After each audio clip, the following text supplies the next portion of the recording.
నమస్తే శ్రీ మాత్రే నమః శ్రీ గురుభ్యో నమః ఆదిత్యాయ సోమాయ మంగళాయ బుధాయ చ గురు శుక్రు శనిభ్యశ్చ రాహవే కేతవే నమః. తదుపరి రాశి కర్కాటక రాశి. ఈ కర్కాటక రాశిలో ఉండే వారికి కుజుడు యొక్క పరిహారంతో పాటు కుజ ప్లస్ బుధ వీరు ఎలాంటి ఫలితాలు అందిస్తున్నారు అంటే కనుక ఉద్యోగస్తులకు కొత్త కొత్త అవకాశాలు వస్తాయి. ప్రభుత్వ ప్రైవేట్ రంగంలో పనిచేసే వారికి పర్మనెంట్ అయ్యే అవకాశము, ప్యాకేజ్ పెరగడము, ఇంకా ఆకస్మిక ధన ప్రాప్తి రావడము, మీ సహోద్యోగుల్లో మీ పేరు మంచిగా ఉండడము, మీ పై అధికారులకు మీ మీద గౌరవ మర్యాదలతో పాటు విశేషమైన నమ్మకం కలిగి మీరు ఏది చెప్పినా ఎస్ అనేటట్టుగా ప్రవర్తిస్తారనమాట. దీంతోపాటు వ్యాపారస్తులకు ఏ వ్యాపార రంగంలో ఉన్న వారికి విశేషంగా ధనలాభాలు వస్తాయి అంటే రియల్ ఎస్టేట్ రంగంలో ఉన్న వారికి విశేషమైన ధనలాభాలు వస్తాయి. ఎందుకో తెలుసా? ఈ కుజుడు అంటే అంగారకుడు భూమికి సంబంధించిన వాడు అని ఇందాక చెప్పాను కదా. అందుకని ఈ సమయంలో రియల్ ఎస్టేట్ వ్యాపారులకు నక్కం తొక్కినట్టే అనమాట. బంపర్ డ్రా, ఫలితాల మీద ఫలితాలు, విపరీతమైన లాభాలు రావడము, మీ వెంచర్స్ విశేషంగా అమ్ముడుపోవడము. భూమికి సంబంధించినటువంటి వారు ఎవరు? రియల్ ఎస్టేట్ వ్యాపారులు, వ్యవసాయదారులు కూడా భూమికి సంబంధించిన వారే. కాబట్టి వీరిద్దరికీ కుజుడు విశేషమైన లాభాన్ని ఇస్తున్నాడు. అధికంగా పంటలు పండడము, మీ పంటకు ధర ఎక్కువగా పలకడము. రియల్ ఎస్టేట్ వ్యాపారులకు మీరు క్షేత్రాలు అంటే భూమిని కొంటూ ఉంటారు, వెంచర్లు వేస్తూ ఉంటారు, అవి అలా హాట్ కేకుల్లాగా అమ్ముడైపోతూ ఉంటాయన్నమాట. కాబట్టి కుజుడు మీకు చాలా మంచి చేస్తున్నాడు. కాబట్టి రియల్ ఎస్టేట్ వ్యాపారులు, వ్యవసాయదారులు మరి గ్రాటిట్యూడ్ తెలుపుకోవాలి కదా, కుజుడికి థ్యాంక్స్ చెప్పాలి కదా. దాని నిమిత్తంగా కుజుడికి సంబంధించినటువంటి పూజలు చేయండి, కుజుడికి సంబంధించినటువంటి దానాలు చేసుకోండి. మరింత వృద్ధి అయ్యే అవకాశము వీరిద్దరికీ కనబడుతోంది. మరి మిగతా రంగాల్లో ఉన్న వాళ్ళకి మరి కొంచెం ఫలితాలు తారుమారు అవుతున్నాయి. కాబట్టి మీరు పరిహారాలు తప్పనిసరిగా చేయండి. వీళ్ళిద్దరూ గ్రాటిట్యూడ్ తెలుపుకుంటారు, మీరు పరిహారాలు తప్పనిసరిగా చేసి స్వామిని ప్రసన్నం చేసుకోవడానికి ప్రయత్నం చేయండి. తరువాత ఆరోగ్యపరంగా చూసుకున్నట్టయితే కనుక గ్యాస్ట్రిక్ సమస్యలు తీవ్రతరం అయ్యి అవి హార్ట్ దాకా వెళ్ళే అవకాశం కనబడుతోంది. తగు జాగ్రత్తలు తప్పనిసరిగా తీసుకోండి. దీనితో పాటు స్ట్రెస్ ఎక్కువయ్యి బ్రెయిన్కు వెళ్ళే అవకాశంతో పాటుగా మరికొంతమందికి బ్లడ్ లాస్ అయ్యే అవకాశం ఉంది. తగు జాగ్రత్తలు తప్పనిసరిగా తీసుకోండి. ఇటు వైద్యపరంగాను, ఇటు జ్యోతిష పరంగాను తప్పనిసరిగా తీసుకోండి. మీకు చెప్పదగిన పరిహారాలు, కుజుడి యొక్క బీజ మంత్రాన్ని తప్పనిసరిగా మీరు మంత్రం చెయ్యాల్సిందే. కుజుడి బీజ మంత్రము మీకు తెలుస్తుంది. మీ పంతులు గారిని ఎవరినైనా అడగండి. కుజుడి బీజ మంత్రాన్ని తప్పనిసరిగా చేసుకోండి. అది దానితో పాటుగా మీరు రక్తదానం చేసినట్టయితే కనుక విశేషమైన ఫలితము కనపడుతుంది. ఎందుకు అంటే రక్తానికి ఆ స్వామి అధిపతి కాబట్టి, అధిపతి అంటే ఏంటంటే ఆయన దాని మీద ప్రభావం చూపిస్తాడు. కాబట్టి మీరు రక్తదానం తప్పనిసరిగా చేసుకోండి. ఈ పరిహారాలు చేసుకుని ఆ స్వామి యొక్క అనుగ్రహాన్ని తప్పనిసరిగా పొందండి. ఇందులో మరొక విశేషం ఏంటంటే వివాహం కాని వారికి, పిల్లలు కలగని వారికి కూడా ఇవే ఫలితాలు వర్తిస్తాయి. సంబంధాలు రావడం పోవడము, పిల్లలు పుట్టడం పోవడము, కొంతమందికి పిల్లలు పుట్టకపోవడము, ఇలాంటి విపరీత పరిణామాలు ఉన్నవారు తప్పనిసరిగా కుజదోష నివారణ చేయించుకోండి. వివాహం కాని వారు, కుజదోషం ఉన్నవారికి కూడా కుజదోషం ఉన్నవారినే వివాహం పొంతన చూసుకోండి. లేదా కుజదోషం ఉన్నవారిని వేరే వాళ్ళకి కనుక ఇచ్చి పెళ్లి చేస్తే కొంతమందికి ఇబ్బందులు కలిగే అవకాశం ఉంటుంది. ఆ ఇబ్బందులు ఏమిటి అనేది మీ జ్యోతిష పండితులు చెప్తారనమాట. ఇవి ఈ రాశి వారికి దృక్పంచాంగం ప్రకారము జ్యోతిషపరంగా గోచార రీత్యా చెప్పే ఫలితాలు, పరిహారాలు. మనకి ఖగోళ శాస్త్రంలో దృక్పంచాంగం ప్రకారము, జ్యోతిష ప్రకారము 9 గ్రహాలు మనకి 12 రాశులు ఇలా విభజించబడి ఉన్నాయి. అయితే ఒక్కొక్క గ్రహానికి ఒక్కొక్క ప్రత్యేకత, ఒక్కొక్క విశిష్టత, వాళ్ళిచ్చే ఫలాలు, పరిహారాలు ఎలా ఉంటాయి అనేది ఒక అంశమైతే, ఒక్కొక్క గ్రహానికి, శని గ్రహానికి, రాహుకేతువులకి, కుజుడికి, రవికి, చంద్రుడికి ఇలా వారి వారి యొక్క ప్రత్యేకతలు వారివి అయినప్పుడు వారు ఈ రాశుల మీదకి పరిగణలోకి తిరుగుతున్నప్పుడు, ఉదాహరణకి కుజుడు ఇప్పుడు మిథున రాశిలోకి వస్తున్నాడు అంటే ఆయన యొక్క ఫలితాలు ఒక్కొక్క రాశిలో ఎలా ఉంటాయి, ఇది కామన్. ప్రతిసారి మనకి ఖగోళంలో ఈ మార్పు చేర్పులు జరుగుతూ ఉంటాయి, తిరుగుతూ ఉంటారు. అప్పుడు తిరుగుతున్నప్పుడు మనకి ప్రత్యేకంగా ఒకరోజు ఒకలాగా, ఒక వారమంతా ఒకలాగా, ఒక నెలంతా ఒకలాగా, ఇలాగా వారి యొక్క పరిభ్రమణను బట్టి, వారి యొక్క గమనాన్ని బట్టి మనకి స్థితిగతులు మారిపోతూ ఉంటాయి. ఆరోగ్యాలు మారిపోతూ ఉంటాయి. లేదా మన యొక్క ఫలితాలు ఒకరోజు ఒకలాగా, ఒకరోజు ఇంకొకలాగా, ఆకస్మికంగా ధనం రావడము, ఆకస్మికంగా ధనం పోవడము. ఇలాంటి చిన్న చిన్న ఆహ్, అంటే దుష్ప్రభావాలు, మంచి ఫలితాలు కూడా ఇస్తూ ఉంటారు.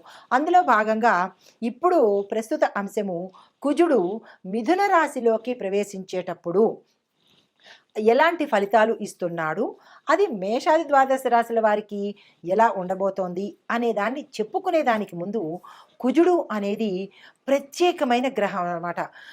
అంటే జ్యోతిష శాస్త్ర ప్రకారము కుజుడిని అంగారకుడు అంటారు. అంటే ఆయన ఎర్రని రంగు కలిగిన వాడనమాట. అయితే ఈ గ్రహాలన్నిటిలోకు ఈ కుజగ్రహానికి కొంచెం భయపడతారు.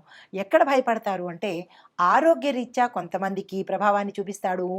వివాహానికి సంబంధించి విపరీతమైన ప్రభావాన్ని చూపిస్తాడు. అంటే ఈ కుజగ్రహానికి అధిపతిగాను మనం సుబ్రహ్మణ్యేశ్వర స్వామిని ఎక్కువగా పూజిస్తూ ఉంటామన్నమాట. అంటే సర్పరూపంలో ఉన్న సుబ్రహ్మణ్యేశ్వర స్వామి అధిదేవత, అంటే కుమారస్వామి అధిదేవతుడుగా మనం పూజన చేస్తాము. అయితే ఈ కుజగ్రహానికి ఎందుకు మనం ఇంత భయపడతాము అంటే కనుక గ్రహాలకు అధిపతిగా ఈయన్ని మనం కొలుస్తాము. కుజగ్రహము గ్రహాలన్నిటికీ కూడా అధిపతి అన్నమాట. అయితే ఈ గ్రహము రక్తము, బలము, భూమి మీద ఎక్కువగా ప్రభావం చూపిస్తుంది. అంటే ఒక మనిషి శరీరంలో రక్తం మీద, అంటే రక్తం తక్కువగా ఉండడము, రక్తానికి సంబంధించిన దోషాలు రావటము, ఇలాంటి వాటి మీద చూపిస్తుంటాడు. మరొక దేని మీద చూపిస్తాడు మనిషి మీద? బలం యొక్క అంటే బలం అంటే శక్తి మీద అనమాట. కొంతమంది ఒక్కొక్కసారి అంటుంటారు, మాకు శక్తి లేదండి, బలం లేదండి అంటారు. అంటే వారికి కుజుడు బలహీనంగా ఉన్నాడు అని అర్థం అనమాట.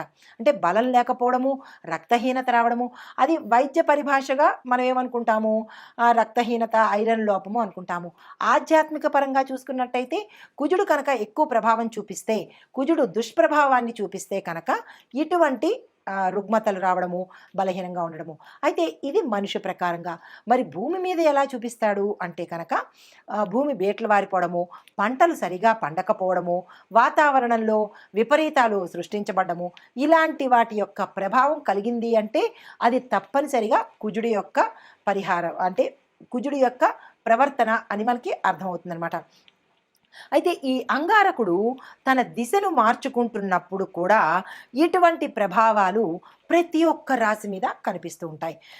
ఈ సందర్భంలో ఈ అంగారక గ్రహము, అంగారకుడు అంటే కుజుడు అన్నమాట, ఈ క్షీణించడం వల్ల, బలహీనపడడం వల్ల, ఒక్కొక్కసారి క్షీణించినప్పుడు కూడా బలహీనపడినప్పుడు విపరీత పరిణామాలు కొందరికి కలిగితే, కొందరికి సామాన్యమైన ఫలితాలు కనబడుతూ ఉంటాయి.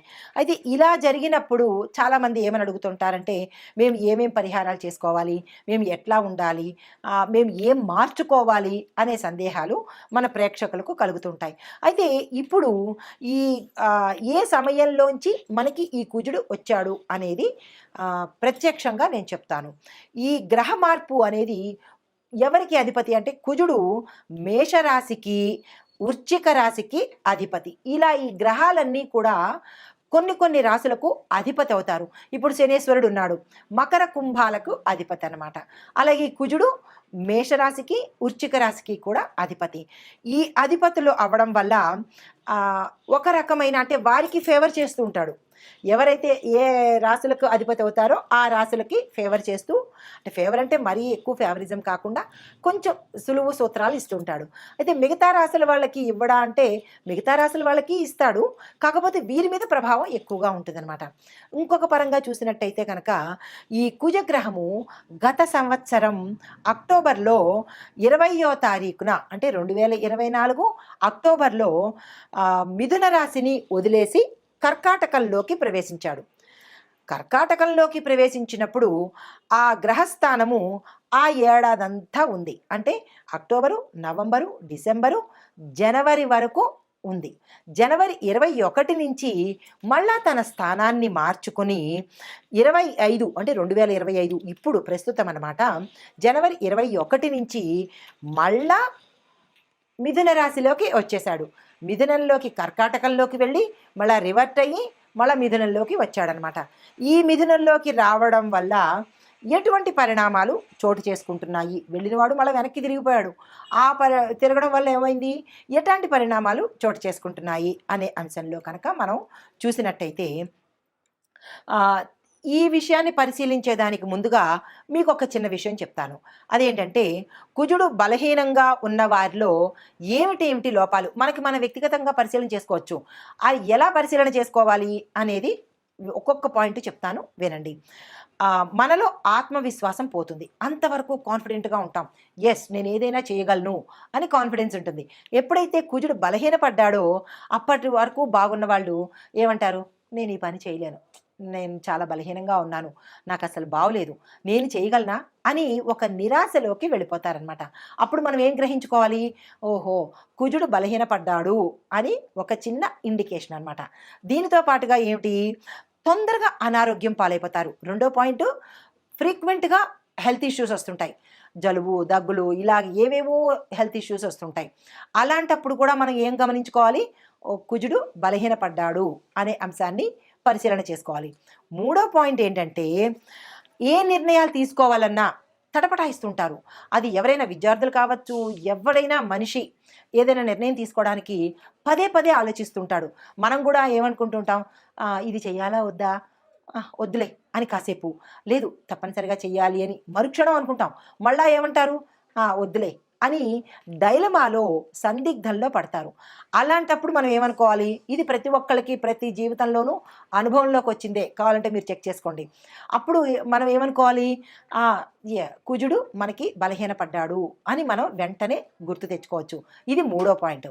ఇక నాలుగో పాయింట్ ఏంటంటే, ఇంట్లో పిల్లలకు పెద్దవాళ్ళకి ఇలాగా, చిన్నపిల్లలకి తరచూ అనారోగ్యం రావడం, ఊరికే పడిపోతూ ఉండడము, ఊరికే దిష్టి తగులుతూ ఉండడము, వారు ఏ పని మీద ఇంట్రెస్ట్ చూపించకపోవడము, కడుపు నొప్పని తలనొప్పని ఏదో సాకులు చెప్తూ ఉండడము, ఇలా వాళ్ళు ప్రవర్తిస్తున్నారు అంటే కనుక తల్లిదండ్రులకి వెంటనే గుర్తుకు రావాలి, ఏమని, మనకి కుజుడు కుజుడు బలహీనంగా ఉన్నాడు అనే అంశాన్ని గుర్తు తెచ్చుకోవాలి. ఇది నాలుగో పాయింట్ అనమాట. అయితే శరీరంలో కొంతమందికి రక్తము తగ్గిపోతూ ఉంటుంది. రక్తం ఎప్పుడైతే తగ్గిపోయిందో వైద్యపరంగా ఏం చెప్తాం, ఎనీమియా వచ్చేసింది, వీళ్ళకి రక్తహీనత వచ్చింది అని డాక్టర్లు చెప్తారు. కానీ డాక్టర్లు ఏం చెప్తారు, మందులు చెప్తారు తప్ప వాళ్ళకి ఆధ్యాత్మిక పరంగా తెలియదు కదా, జ్యోతిష పరంగా తెలియదు కదా. జ్యోతిష పరంగా మేమేం చెప్తాము అంటే, కుజుడు బలహీనపడ్డాడు కాబట్టి కుజుడికి సంబంధించిన గ్రహాలు శాంతి చేయించుకుంటే, ఎందుకు, కుజుడు రక్తం మీద ప్రభావాన్ని చూపిస్తాడు కాబట్టి దానికి సంబంధించిన పరిహారాలు చేసుకోవాలి. అది తప్పనిసరిగా మనకి జాతకంలోనే బయటపడుతుంది. డాక్టరు నాడి పట్టుకుంటేనో స్టెత్ పట్టుకుంటేనో కళ్ళు చూస్తేనో రక్తం లేదు అని చెప్తాడు. జ్యోతిష్యులు ఏం చెప్తారు, జాతక పరిశీలన చెయ్యంగానే అందులో మీకు కుజదోషం ఉంది కాబట్టి మీకు ఈ పరిస్థితులు వస్తున్నాయి అనే అంశాన్ని చెప్తారు. అంటే ఇటు వైద్యపరంగానూ కరెక్టే, ఇటు ఆధ్యాత్మిక పరంగానూ కరెక్టే. రెండూ మనం తీసుకోవాలి. ఈ రెండు తప్పనిసరి, ఒకటే బేస్ మీద కాకుండా. అయితే దీనికి మనం ఏం చేసుకోవాలి అంటే కనుక, ఎక్కువ క్యారెట్ తీసుకోవాలి. అంటే రక్తం తక్కువ ఉన్న వాళ్ళకి రెమెడీస్ చెప్తున్నాను. క్యారెట్ తీసుకోండి, టమాటాలు తీసుకోండి, బీట్రూట్లు, పప్పు, బెల్లము, ఇటువంటి పదార్థాలు మీరు తీసుకుంటూ ఇవే పదార్థాలు దానంగా ఇచ్చేయండి. అంటే వైద్యపరంగా మీరు ఇవి తింటూ ఉండాలి, ఆధ్యాత్మిక జ్యోతిషపరంగా ఇవి దానాలు ఇవ్వాలి. ఇస్తే అటు డాక్టర్ని మీరు సాటిస్ఫై చేసినట్టు, ఇటు గ్రహాల్ని కూడా సాటిస్ఫై చేసినట్టు అనమాట. గుర్తుపెట్టుకోండి, ఇవి మీరు దానంగా ఇవ్వాలి. దీనితో పాటుగా సాధ్యమైనంత వరకు డాక్టర్లు ఏం చెప్తుంటారు, ఎక్కువగా మీరు నేల మీద పడుకోండి, దిళ్ళు పెట్టుకోకండి అని చెప్తుంటారు కదా, అది వైద్యపరంగా. అయితే ఇప్పుడు జ్యోతిషపరంగా కూడా మనం ఏం చేయాలి, కుజగ్రహం తక్కువగా ఉన్నప్పుడు, బలహీనంగా ఉన్నప్పుడు తప్పనిసరిగా మీకు ఈ సిమ్టమ్స్ కనపడుతుంటే నేల మీదే పడుకోండి. ఎందుకు అంటే, కుజుడు అంటే అంగారకుడు భూమిపుత్రుడు కదా, కాబట్టి భూశయనం తప్పనిసరి అన్నమాట. అప్పుడు కొంత గ్రావిటేషనల్ పవర్గా, అంటే నేను మీకు రెండూ చెప్తున్నాను, ఆధ్యాత్మికంగాను చెప్తున్నాను, అంటే ఆధ్యాత్మికం అంటే జ్యోతిషపరంగాను చెప్తున్నాను, ఇటు వైద్యపరంగాను చెప్తున్నాను. ఈ వైద్యపరంగా కూడా ఏం చేయొచ్చు, మనం నేల మీద పడుకోవచ్చు. నేల మీద ఎందుకు అంటే భూమికి గ్రావిటేషన్ పవర్ ఉంటుంది కాబట్టి మనలో ఏదైనా శక్తిహీనత ఉంటే, వెంటనే నెగిటివిటీ ఉంటే అది భూమి తీసేసుకుంటుంది అనమాట. ఆ పరంగా భూమి మీద పడుకోమని చెప్తారు. ఇటు జ్యోతిషపరంగా అంగారకుడు భూమిపుత్రుడు కాబట్టి భూశయనం చేస్తే మనకి రక్త ప్రసరణ ఎక్కువగా, నరాలు యాక్టివేట్ అయ్యి రక్త ప్రసరణ వృద్ధి అవుతుంది. ఇది రెండు పరంగా చెప్తున్నాను, జాగ్రత్తగా వినుకోండి. దీంతో పాటుగా ఏం చేయొచ్చు అంటే కనుక ప్రతిరోజు సూర్యుడికి నమస్కారం పెట్టాలి, తప్పదు. సూర్యుడికి నమస్కారం పెడితే కొంత పరిహారం కలుగుతుందనమాట. దీనితో పాటుగా మరికొంత ఏంటంటే చిన్న చిన్న పరిహారాలు చెప్తాను. ఆ పరిహారాలు జ్యోతిష్యపరంగా చెప్తాను. ఇప్పుడు కుజుడు మనకి ఎలాంటి ఫలితాలు ఇస్తాడు అనే అంశాన్ని చూసాం కదా. అయితే ఈ కుజదోష నివారణలు మనం ఆధ్యాత్మిక పరంగా, జ్యోతిష పరంగా ఎలా చేసుకోవాలి అనేది ఒక్కొక్క పాయింట్గా చెప్తాను. వీలైతే నోట్ చేసుకోండి, లేదా అంటే మళ్ళా చూసుకోండి. చాలా మోస్ట్ ఇంపార్టెంట్ అయిన రెమెడీస్ నేను మీకు అందిస్తున్నాను. కుజదోష నివారణకు శివాలయంలో ఏకాదశ రుద్రాభిషేకం చేయించుకోవాలి. మొదటి పాయింట్. 7 మంగళవారాలు చేయించుకోవాలి. మీకు సందేహం రావచ్చు, ఎన్నిసార్లు చేయించుకోవాలి అని. 7 మంగళవారాలు శివాలయంలో ఏకాదశ రుద్రాభిషేకం చేయించుకోవాలి. మొదటి పాయింట్. అది ఎప్పుడు చేయించుకోవాలి? ఉదయం 7 గంటల లోపల. ఇది ఫస్ట్ పాయింట్. తరువాత నాగుల పుట్టను దర్శనం చేసుకొని పుట్టమన్ను చెవికి ధరించాలి. ఇది రెండో పాయింట్, తప్పనిసరిగా చేసుకోవాలి. మూడో పాయింట్, ఆదివారం నాడు ప్రతిరోజు, అంటే ప్రతి ఆదివారం నాడు సాయంత్రం 4:30 గంటల నుంచి 6 గంటల లోపుగా నిమ్మకాయ డొప్ప మీద దీపారాధన చెయ్యాలి. తరువాత సుబ్రహ్మణ్య అష్టకం చదవాలి, తప్పనిసరి. గుర్తుంది కదా. తరువాత మూడో పాయింట్, కుజదోష నివారణకు 12 రోజుల పాటు 9 సార్లు 12 రోజులు, అంటే ఒక్కొక్క రోజు 9 సార్లు సుబ్రహ్మణ్యేశ్వర స్వామి అష్టోత్తర శతనామావళి చదవాలి. అష్టమూలిక తైలంతో సుబ్రహ్మణ్యేశ్వర స్వామి వారికి దీపారాధన తప్పనిసరిగా చేసుకోవాలి. మరి ఒక పరిహారము, శని, ఆది, సోమవారాల్లో అష్టమూలిక తైలంతో సుబ్రహ్మణ్యేశ్వర స్వామి వారికి మట్టి ప్రమిదలో ఎర్రని ఒత్తు వేసి దీపారాధన చేసుకోవాలి. ఎరుపు రంగు కుజుడికి ప్రతీక కాబట్టి, ఇష్టపడతాడు కాబట్టి ఆ పరిహారం తప్పనిసరిగా చేసుకోండి. తరువాత సుబ్రహ్మణ్యేశ్వర స్వామి కరావలంబ స్తోత్రము 11 రోజుల పాటు 80 సార్లు చదవాలి. ఇందులో ఎటువంటి డిస్కౌంట్లు లేవు, ఎటువంటి అమెండ్మెంట్స్ లేవు. మళ్ళా చెప్తున్నాను, కుజగ్రహము చాలా తీవ్రమైన పరిణామాలు ఇస్తాడు కాబట్టి చాలా జాగ్రత్తగా దగ్గర పెట్టుకొని మళ్ళా రాసుకునో, లేకపోతే మళ్ళా చూసో ఈ పరిహారాలు ప్రతి ఒక్కరూ, కుజదోషం ఉన్నవాళ్ళు, అందులో ఇప్పుడు నేను చెప్పబోయే ప్రతి రాసుల్లో ఉన్నవాళ్ళు కూడా ఈ పరిహారం చెయ్యాలి. సుబ్రహ్మణ్య కరావలంబ స్తోత్రం 11 రోజుల పాటు ప్రతి ఒక్క రోజు 80 సార్లు తప్పనిసరిగా చదవాలి. మరి ఒక పరిహారము, కుజదోష నివారణకు సుబ్రహ్మణ్యం మాలా మంత్రం అని ఉంటుంది. దాన్ని 42 రోజుల పాటు రోజుకు ఒక్కసారి తప్పనిసరిగా చదవాలి. ఇప్పుడు ఇంత వివరంగా చెప్పాను కదా. ఈ పరిహారాలు మీరు ఎక్కడ రాసుకుంటారో రాసుకోవడమో వినడమో చేసుకుని, ఈ పరిహారాలు కుజదోషం ఉన్నవారు మీ జాతక పరిశీలన చేయించుకుని తప్పనిసరిగా ఈ పరిహారాలు చేయాలి. ఇందులో డిస్కౌంట్స్ కానీ, అమెండ్మెంట్స్ కానీ, ఎటువంటి కన్సెషన్స్ కానీ ఉండవు. ఈ నివారణలు, ఈ ఉపాయాలు తప్పనిసరిగా ఇప్పుడు కుజగ్రహము మిథున రాశిలోకి ప్రవేశించడం వల్ల మొత్తం మీద ఒక్కొక్కరికి ఎలా ఉండబోతోంది అంటే, అన్ని రాశుల వాళ్ళకి, ఉద్యోగస్తులకు ఒత్తిడి పెరుగుతుంది కానీ కొత్త అవకాశాలు వస్తాయి. వ్యాపారస్తులకు పెట్టుబడుల్లోనూ మంచి అవకాశాలు వస్తాయి. కొన్ని వ్యాపారాలు నష్టాల్లోకి వెడతాయి.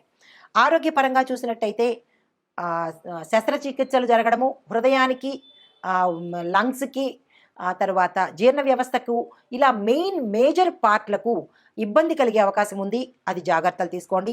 కుటుంబ పరంగా ఒత్తిడులు, విడిపోవడాలు ఇలాంటి సమస్యలు కనబడుతున్నాయి. అవి జాగ్రత్తలు తీసుకోండి. అయితే ముఖ్యమైన పరిహారాలు ఓవరాల్గా చెప్పదగినది ఏంటంటే, హనుమాన్ చాలీసా ప్రతి ఒక్కళ్ళు 3 సార్లు చదవవలసిందే. తరువాత రక్తదానం తప్పనిసరిగా చేయాల్సిందే. ఎర్రని వస్త్రధారణ ప్రతి మంగళవారము ధరించవలసిందే. గోపూజ, శివపూజ తప్పనిసరిగా చేయవలసిందే.